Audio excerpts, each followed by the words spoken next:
नमस्कार, मैं हूं आपके साथ गौरव राजेंद्र। बुलेटिन की शुरुआत करते हैं। बलरामपुर के जिला मुख्यालय के चांदो चौक स्थित शहीद पार्क में सरकार गठन के 1 वर्ष पूर्ण होने पर जिला जनसंपर्क विभाग द्वारा 13 और 14 दिसंबर 2024 को 2 दिवसीय छायाचित्र प्रदर्शनी लगाई जाएगी। और आपको बता दें कि ये प्रदर्शनी कलेक्टर राजेंद्र कुमार कटारा के मार्गदर्शन में लगाई जाएगी।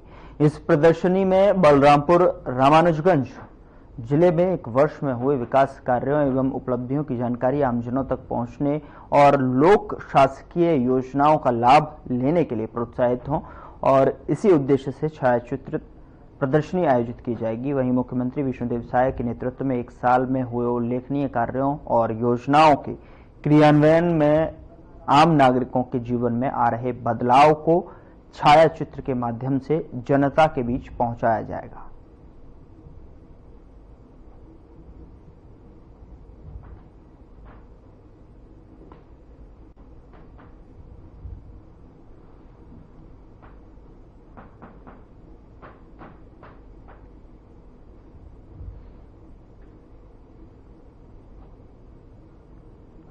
उधर एमसीबी जिले के अंतर्गत आने वाले कोयलांचल नगरी चिरमिरी के गोदरीपारा शनि मंदिर के सामने एक मकान में करीब 60 टन कोयला अवैध रूप से भंडारण किया गया था।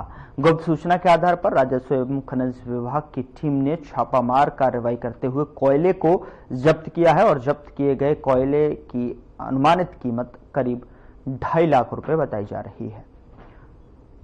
दरअसल आपको बता दें कि कोयला को जो कारोबारी अभी तक पकड़ में नहीं आया है।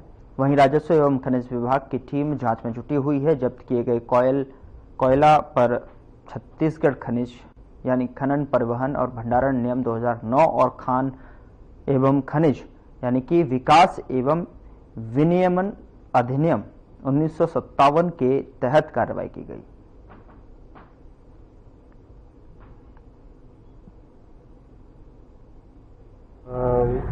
गुप्त सूचना मिली थी कि क्षेत्र में गुदरीपारा में कि अवैध तरीके से कोयला को भंडारण करके रखा जा रहा है, तो जिसके परिप्रेक्ष्य में राजस्व विभाग, खनिज विभाग के द्वारा जांच किया गया और जांच में ये पाया गया है कि लगभग 7 टन कोयला जो है अवैध तरीके से भंडारण करके रखा गया है यहाँ पे, जिस पे जब्ती का कार्यवाही किया जा रहा है। कोयले की कीमत अभी लगभग 2.5 से 3 लाख रुपये अनुमानित है। इसके बारे में जानकारी खोजा जा रहा है ना। कब से धंधा किया जा रहा है इनके तक गोरख धंधा ये तो नहीं बता सकते। ये मकान किसका है जिस जगह पे ये कोयला रखा गया है, इसके बारे में? कमला नाम के किसी व्यक्ति द्वारा बताया गया है। कमला। हमें एक सूचना प्राप्त हुई थी कि गोदरीपारा में शिव मंदिर, शनि मंदिर के पास कुछ अवैध कोयला रखा हुआ है, तो माइनिंग की टीम और रेवेन्यू की टीम ने संयुक्त कार्रवाई करते हुए आज निरीक्षण किया हमने। तो जिस परिसर में हम खड़े हैं लगभग 1000 से अधिक बोरा अवैध कोयला प्राप्त हुआ है और हमें जो जानकारी प्राप्त हुई है प्रदीप ठाकुर नाम के किसी व्यक्ति के द्वारा ये कोयला रखा हुआ है। कार्रवाई चल रही है, विधिवत कार्रवाई की जाएगी। अभी तो हमको कोयला और गाड़ी मिली है अवैध परिवहन करने के लिए पर्पज से रखी हुई है और अवैध परिवहन किया भी गया है इसको। तो हमने वाहन को और कोयले को दोनों को जब्त करा है और इसे ले जाया जा रहा है। कोयले की कुल कीमत कितनी आकी गई है? लगभग 2.5 से 3.5 लाख रुपए तक की कीमत हो सकती है इसकी, क्योंकि अभी तक हमने पूरा काउंट भी नहीं करा है, तो काउंटिंग के बाद ही पूरा मूल्य इसका हम आकलन कर पाएंगे।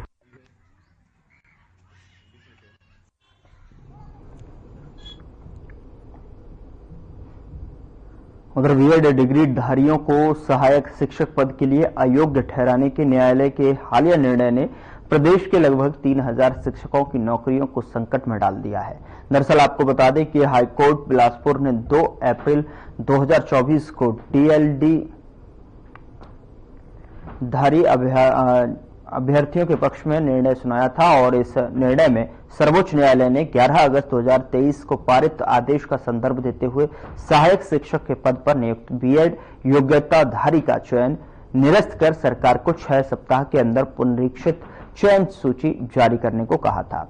वहीं जब पंखांजूर में मुख्यमंत्री विष्णुदेव साय ने दौरा किया, उसी समय सभा स्थल के बाहर स्कूली शिक्षकों ने हाथ में पर्चे लेकर प्रदर्शन किया।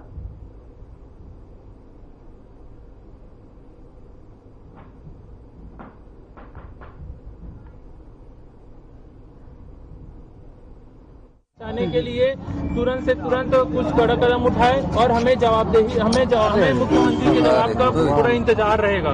नेक्स्ट कदम क्या उठाएंगे? हमारा नेक्स्ट कदम, हम शांतिपूर्ण तरीके से ही हम मुख्यमंत्री तक हमारी बात पहुंचाना चाहते हैं। हम एक ही बात जानना चाहते हैं कि क्या हमारी नौकरी बच सकती है, क्यों नहीं बच सकती हमारी नौकरी, हमारा कसूर क्या है, हमने क्या गलती किया है। हमने मेरिट लिस्ट में नाम ला के हमने अपनी मेहनत से ये पद पाया हुआ है। 1.5 साल की नौकरी के बाद अगर किसी को ऐसे रोड पे ला दिया जाएगा, हमारे पीछे 3,000 लोग नहीं 60-50,000 परिवार के लोग हैं, उनको क्या मुंह दिखाएंगे। हम अपने घर नहीं जा पा रहे हैं, ना अपने घर में जवाब दे पा रहे हैं। अगर हम अपने माँ बाप की नौकरी, हम अपने माँ बाप को पाल पोस रहे हैं, हम अपने बच्चों के लिए कुछ नहीं कर पाएंगे तो हम क्या करेंगे। जी सर, हमारी मुख्यमंत्री जी से विनम्र प्रार्थना है, अनुरोध है कि हमारी नौकरी सुरक्षित करेगा, कोई न कोई उपाय होगा जिससे हमारी नौकरी सुरक्षित करे, यही प्रार्थना कर रहे हैं हम। बस्तर संभाग के अलग अलग इलाके में जो कि एकदम जंगल और पहाड़ों से घिरा हुआ है, ऐसे क्षेत्रों में हम छोटे बच्चों को लेकर के पिछले 1.5 साल से पढ़ा रहे हैं सर। और आज हमारी आजीविका और हमारा जो है सामाजिक स्तर खतरे में आ गई है। हम चाहते हैं कि हमारी नौकरी मुख्यमंत्री जी बचाए। क्या कारण है आज आप यहाँ पर आए हुए हैं सभी? जी सर, हम किसान सरकार जी यहाँ आ रहे हैं डरने, तो हम सभी जितने भी B.Ed डिग्रीधारी सहायक शिक्षक हैं, सभी शासन सरकार को ज्ञापन सौंपे आए हैं कि हमारी जो नौकरी है उनको सुरक्षित करे सरकार, ऐसे करके। और अभी 1.5 सालों से सर केस चल रहा था, B.Ed का विवाद जो चल रहा था, उसमें B.Ed की जीत हुई है।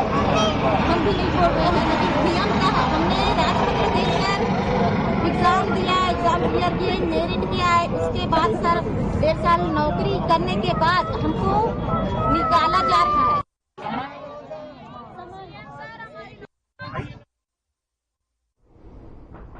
उधर एमसीबी जिला मुख्यालय महेंद्रगढ़ में बना कोरिया नीर बंद होने की कगार पर है और बता दें कि लोगों को जो है सस्ते दरों में स्वच्छ पानी नहीं मिल रहा है और कोरिया नीर की हालत ऐसी हो गई है कि कहीं ऑटो स्टैंड तो कहीं ईंटा का मलबा रखा हुआ है। तो वहीं आपको बता दें कि महेंद्रगढ़ में 7 कोरिया नीर की शुरुआत की गई थी, जिसमें से 4 बंद हैं और वहीं एक अब तक शुरू नहीं हो पाया है। दूषित जल से होने वाले बीमारियों को रोकने के लिए और आम लोगों को स्वच्छ पीने का पानी सस्ते दरों में मिले, इसलिए इसकी शुरुआत की गई थी।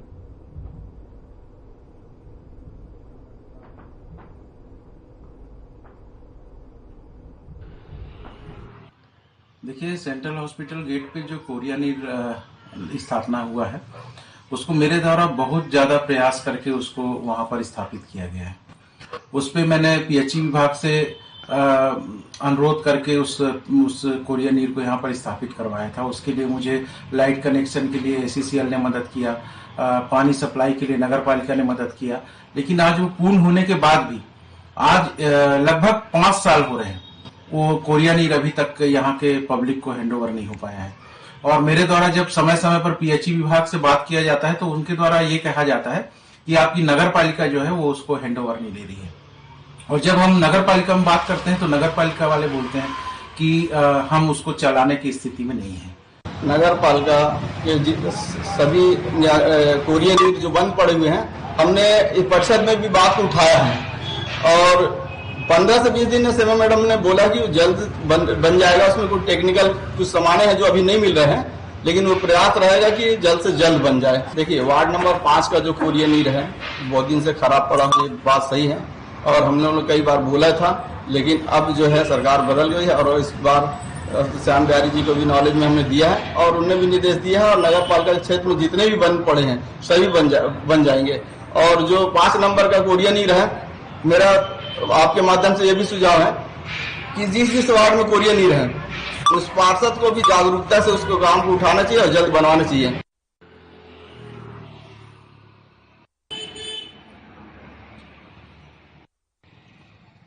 पश्चिमी विक्षोभ की सक्रियता हटते ही उत्तरी छत्तीसगढ़ में एक बार फिर कड़ाके की ठंड पड़नी शुरू हो गई है। उत्तर की ओर से आ रही शुष्क हवाओं के चलते तापमान में लगातार गिरावट दर्ज की जा रही है। अंबिकापुर में बुधवार का न्यूनतम तापमान 6.9 डिग्री दर्ज किया गया, तो वहीं छत्तीसगढ़ के शिमला कहे जाने वाले मैनपाट का तापमान 4 डिग्री और बलरामपुर जिले का तापमान 6.3 डिग्री दर्ज किया गया है। तो वहीं तापमान में गिरावट और कड़ाके की ठंड को देखते हुए कलेक्टर ने सरगुजा जिले में संचालित शासकीय और अशासकीय विद्यालयों के समय में बदलाव किया है। आपको बता दें कि सुबह पहली पाली में लगने वाली कक्षाएं 8:30 बजे से लेकर 12 बजे तक और शनिवार की दोपहर 12 बजे से लेकर शाम 4 बजे तक समय निर्धारित किया गया है। वहीं द्वितीय पाली में लगने वाली कक्षाएं 12:15 से शाम 4:15 तक और शनिवार को सुबह 8:30 बजे से दोपहर 12 बजे तक संचालित की जाएंगी। लोग सुबह और शाम कड़ाके की ठंड से बचने के लिए गर्म कपड़े और अलाव का सहारा ले रहे हैं।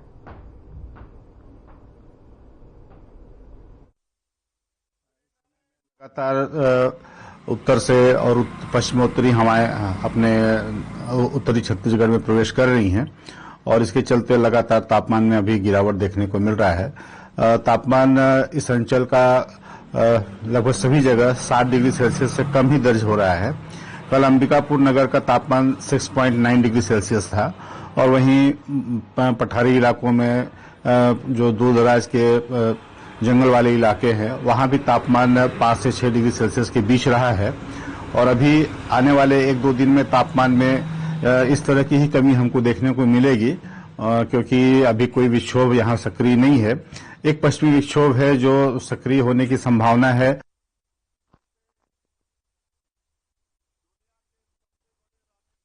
देश में भारतीय जनता पार्टी की सड़क सरकार बनने पर हुए 1 साल पूरे हो चुका है और इस मौके पर मुख्यमंत्री मोहन यादव ने भोपाल स्थित निवास पर स्थित गौशाला में गौमाता की सेवा कर प्रदेशवासियों के कल्याण हेतु प्रार्थना की और सोशल मीडिया पर मुख्यमंत्री ने तस्वीरें भी साझा की हैं।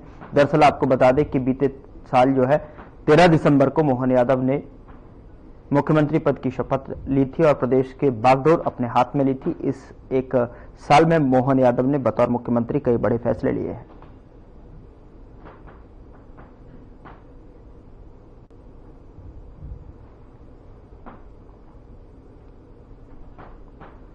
मध्य प्रदेश के सीएम मोहन यादव का 1 साल का कार्यकाल पूरा हो गया है और इस दौरान उन्होंने 1 साल का रिपोर्ट कार्ड पेश किया है। इस पर प्रतिक्रिया देते हुए मध्य प्रदेश विधानसभा के नेता प्रतिपक्ष उमंग सिंघार ने कहा कि ऐसे अधिकारी जो भाजपा के नाम की माला जपते हैं उनके लिए कांग्रेस को अभियान चलाकर तेल की शीशी देनी चाहिए। ये जनता का काम तो कर नहीं रहे, इसलिए भाजपा के नेताओं को जाकर तेल लगाएं। कई ऐसे अधिकारी हैं जो कि गुलामी कर रहे हैं, उन्हें भाजपा का एजेंट न बनकर जनता का सेवक बनना चाहिए।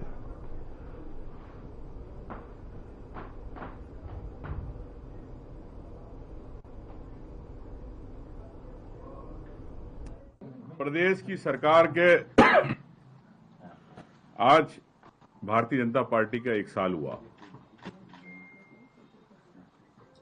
और उम्मीद थी मुख्यमंत्री जी जो प्रदेश के मुद्दे हैं उन पे बात करेंगे, लेकिन उनकी जो प्रेस कॉन्फ्रेंस अभी मैं आपके माध्यम से पता पड़ी, जानकारी मिली, जो योजनाएं चल रही थी उन योजनाओं में नया क्या है। वो जो योजनाएं के अलावा आपके सरकार में जो घोटाले हो रहे हैं उस पे मुख्यमंत्री जी मौन रहे। तो मैं मानता हूं कि 1 साल के अंदर मुख्यमंत्री जन मुद्दों पे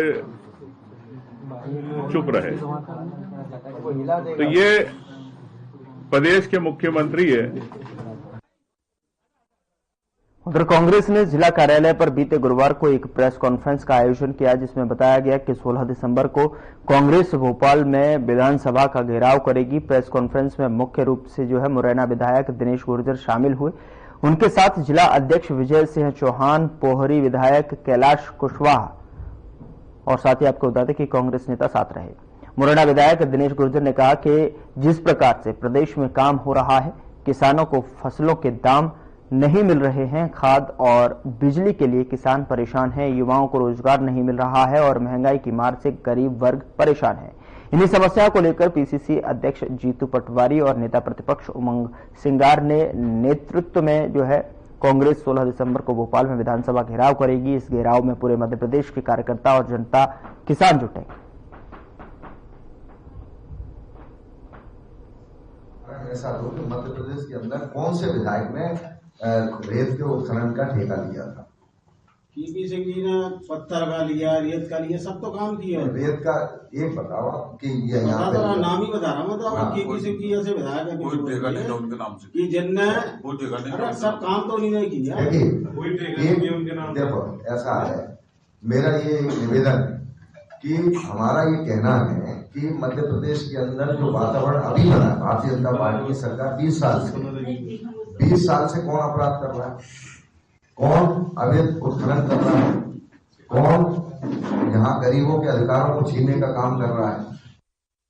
उधर कांग्रेस कमेटी ने गुरुवार को सैकड़ों पथ पर विक्रेताओं के साथ कलेक्ट्रेट कार्यालय का घेराव कर सरकार के खिलाफ जोरदार प्रदर्शन किया है और प्रदर्शन का नेतृत्व कर रहे कांग्रेस अध्यक्ष सौरभ नाटी शर्मा ने जो है मांग की कि सरकार पथ विक्रेताओं को व्यवस्थित करने के साथ साथ ही उनके लिए सुगम और सुरक्षित व्यापारिक माहौल सुनिश्चित करे। सौरभ शर्मा ने कहा कि पथ विक्रेता समाज का अहम हिस्सा है जो अपने श्रम से शहरी अर्थव्यवस्था को मजबूत बनाते हैं, लेकिन वर्तमान में इन विक्रेताओं को पुनः वृत्त कर और प्रशासनिक दबाव के माध्यम से परेशान किया जा रहा है।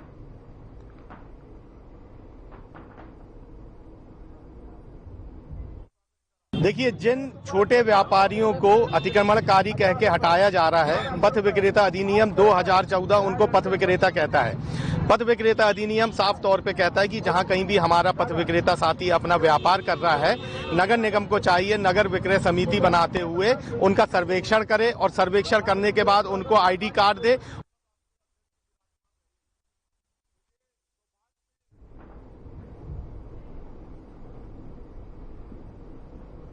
कांग्रेस ने विरोध प्रदर्शन किया है। पथ विक्रेताओं के हक में ये प्रदर्शन देखने को मिला है और कलेक्टर कार्यालय का भी घेराव यहां पर देखने को मिला है। पथ विक्रेताओं के हक में कांग्रेस ने कलेक्टर कार्यालय का घेराव किया है। तो कांग्रेस के द्वारा प्रदर्शन किया गया, विरोध किया गया और साथ ही पथ विक्रेताओं के हक के लिए कलेक्टर घेराव भी किया गया। कलेक्टर कार्यालय का घेराव करते हुए यहां पर साफ तौर पर पथ विक्रेताओं के हक की बात और मांग दोनों यहां पर उनकी तरफ से की गई हैं। साफ तौर पर पथ विक्रेताओं के हक के लिए जो लड़ाई है वो कांग्रेस सड़कों पर कलेक्टर कार्यालय के घेराव कर विरोध प्रदर्शन जाहिर किया है।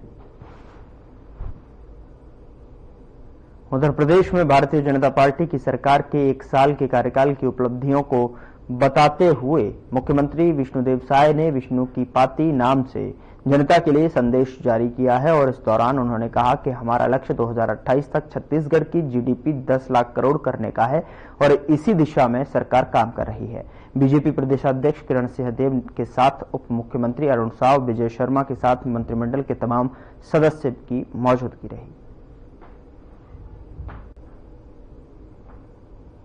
हम लोग नई शिक्षा नीति में दे रहे हैं कि उसमें रोजगार की भी शिक्षा दी जा रही है और उसी तरह से शिक्षा को आगे बढ़ाने के लिए रायपुर में जिस तरह का नालंदा परिसर है उसी तर्ज पर छत्तीसगढ़ के 13 नगरीय निकायों में हाईटेक लाइब्रेरी का निर्माण भी कर रहे हैं। सीजीपीएससी का जो स्कीम था आप सबको मालूम है और उसकी दोषियों को भी सजा दिलाने का वादा था और सीबीआई उसकी जांच कर रही है और उसमें भी जो दोषी लोग हैं वो दंडित होना शुरू किए, आप सबको मालूम है। और अभी जो पीएससी का रिजल्ट निकला है उससे हमको बताते हुए खुशी हो रही है कि जो टॉप 10 के 10 बच्चे थे, अभिभावक सहित हमको धन्यवाद देने मुख्यमंत्री निवास आए हुए थे। उधर छत्तीसगढ़ में भाजपा सरकार के शासनकाल का 1 साल पूरा हो चुका है। अब प्रदेश में जगह जगह कार्यक्रम आयोजित किए जा रहे हैं, तो वहीं दूसरी तरफ कांग्रेस इस 1 साल को लेकर विरोध प्रदर्शन कर रही है। प्रदेश के हर जिले में कांग्रेस की तरफ से मौन प्रदर्शन किया गया। कांग्रेस का कहना है कि भाजपा सरकार का 1 साल का शासनकाल पूरी तरह से जो है बदहाल रहा है। पिछले 1 साल में आपराधिक घटनाएं बढ़ी हैं और किसानों की भी स्थिति बदहाल होती जा रही है।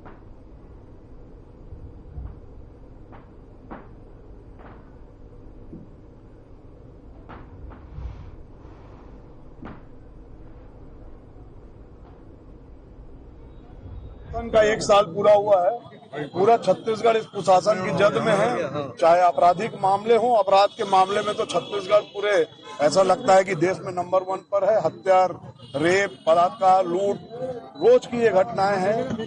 पहली बार ऐसा हुआ है जब प्रदेश में उद्योग बंद हुए, लोहा उद्योग बंद करने की बात हो या अब राइस मिल बंद हो गई है। जिस राइस मिल के बंद होने से किसानों में अब हाहाकार मचेगा। धान जो है अरबों रुपए का धान खराब होने की संभावना है। तो इस तरह हर क्षेत्र में ये फेलवर सरकार है। इस सरकार के फेलवर को ही बताने के लिए हम सब यहाँ उपस्थित हुए हैं कि किस तरह का कुशासन इस 1 साल में फैला है। ये कुशासन दिवस के रूप में मनाया जाने वाला दिन है। देखिए, छत्तीसगढ़ में भाजपा की सरकार को 1 वर्ष हो चुके हैं और पिछले 1 वर्षों में हम लोगों ने छत्तीसगढ़ में कुशासन देखा है। जिस तरह से छत्तीसगढ़ की बर्बादी 1 साल में हुई है, प्रदेश कांग्रेस कमेटी के निर्देश पर आज शहर कांग्रेस कमेटी ने 1 दिवसीय मौन धरना प्रदर्शन का यहाँ पर आयोजन किया। और आप लोगों ने देखा होगा कि हम लोगों ने कटआउट के माध्यम से, फ्लैश के माध्यम से छत्तीसगढ़।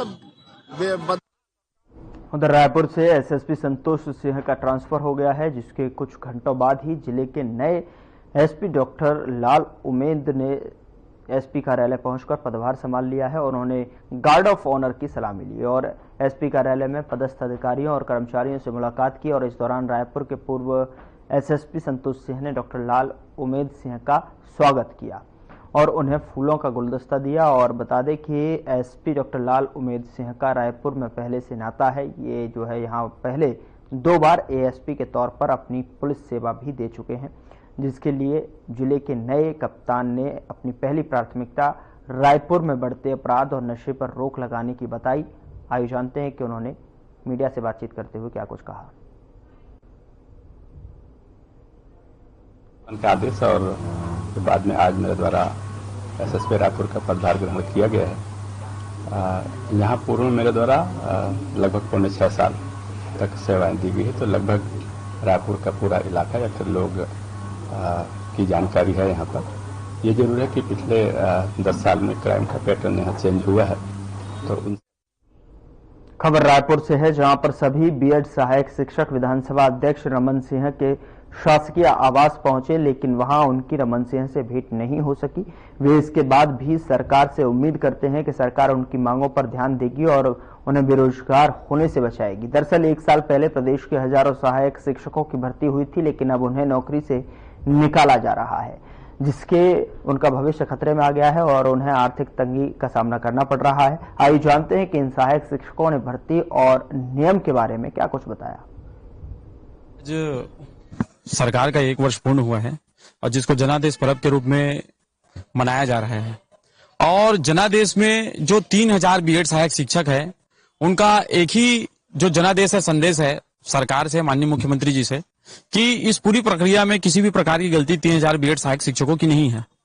मैं पूछना चाहूंगा कि किसी भी मंत्री के पास हम जब जाते हैं तो कांग्रेस का आरोप लगा करके पल्ला झाड़ लेती है और किसी भी मंत्री से मुलाकात करेंगे तो ये कांग्रेस की गलती है, ऐसा करके अपने जो है पाले से गेंद को दूसरे पाले में फेंक देती है। मैं पूछना चाहूंगा कि केंद्र में मोदी की सरकार है, नरेंद्र मोदी जी की, वो एनसीटी चला रहे हैं कि चिट फंड कंपनी चला रहे हैं। चिट फंड कंपनी जो रहता है ऐसे झूठे वादे करती है जनता से और पैसे लूट करके भाग जाती है। ये जो 3000 बीएड सहायक शिक्षक है और पूरे देश भर में जो बीएड के उपाधि धारक है, उनके साथ जो एनसीटी ने अन्याय किया है। और लोकतंत्र में हमारी मांग यही है कि हम जिस नियमावली और जिस राजपत्र पर विश्वास करके इस भर्ती में आए हैं, हमारा विश्वास उस राजपत्र, उस संवैधानिक जो राजपत्र है और उस संविधान पर हमारा विश्वास बना रहे।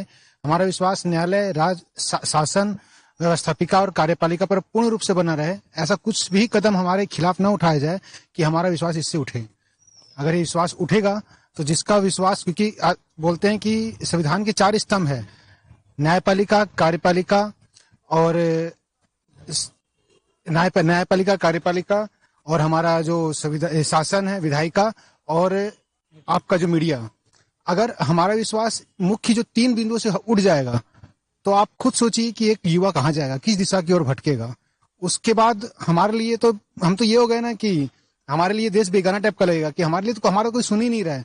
हमारी सिर्फ गलती इतनी है कि हमने सिर्फ और सिर्फ राजपत्र पे विश्वास किया, सिर्फ और सिर्फ राजपत्र पे। हमें कोई भी जानकारी नहीं थी कि कौन सा कोर्ट केस चल। कांकेर में सेवा सुरक्षा के लिए शिक्षकों ने रैली निकाली है। बता दें कि 2897 सहायक शिक्षक, जिसमें से 200 से 300 शिक्षकों को जो कि कांकेर जिले में पदस्थ हैं, उन्होंने विष्णुदेव व्यवसाय सरकार तक अपनी आवाज पहुंचाने के लिए रैली निकाली, क्योंकि उनकी सेवाएं न्यायालयीन और प्रकरण के चलते जो है समाप्त हो रही हैं। आपको बता दें कि उनकी मांग है कि उनके भविष्य के साथ में सरकार खिलवाड़ न करते हुए सरकार समायोजित कर उनकी नौकरी को सुरक्षा प्रदान करे।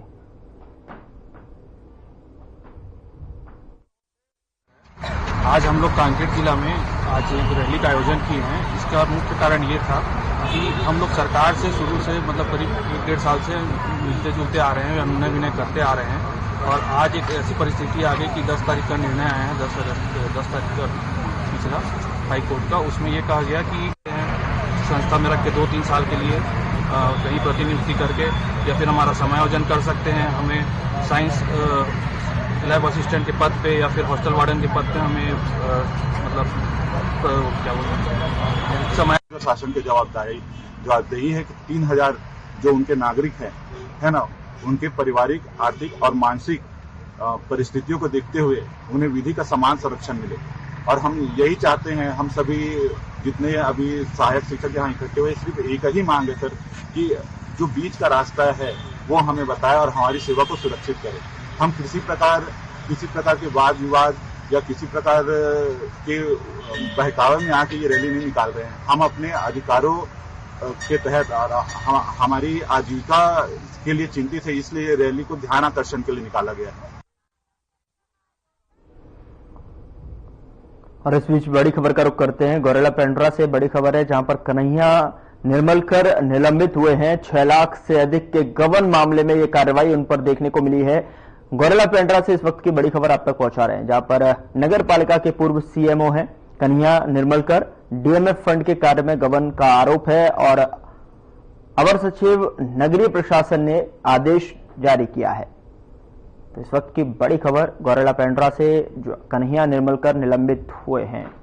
6 लाख से अधिक के गबन मामले में कार्रवाई देखने को मिली है। नगर पालिका के पूर्व सीएमओ हैं कन्हैया निर्मलकर पर जो है ये कार्रवाई देखने को मिली है।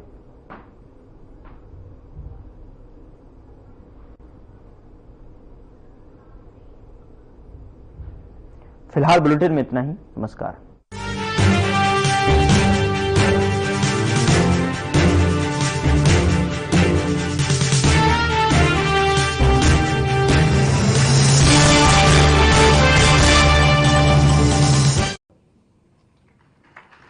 ये है स्पीड, और उस स्पीड के लिए हमें अपने आप को तैयार करना होगा। आज आप देख रहे होंगे, यानी सबको डॉक्टर डॉक्टर डॉक्टर, लेकिन नर्सिंग स्टाफ कहां जाएगा? पैरामेडिक्स के बारे में कौन सोचेगा? आज तो हर संस्थान के साथ अपना नर्सिंग कॉलेज भी खुल रहा है। आज वहां पे पैरामेडिक्स का भी चल रहा है। अच्छे टेक्नीशियन मिल सकें, ट्रेन टेक्नीशियन मिल सके, यह भी उतना ही महत्वपूर्ण है। और अन्य क्लिनिकल स्टाफ के बारे में भी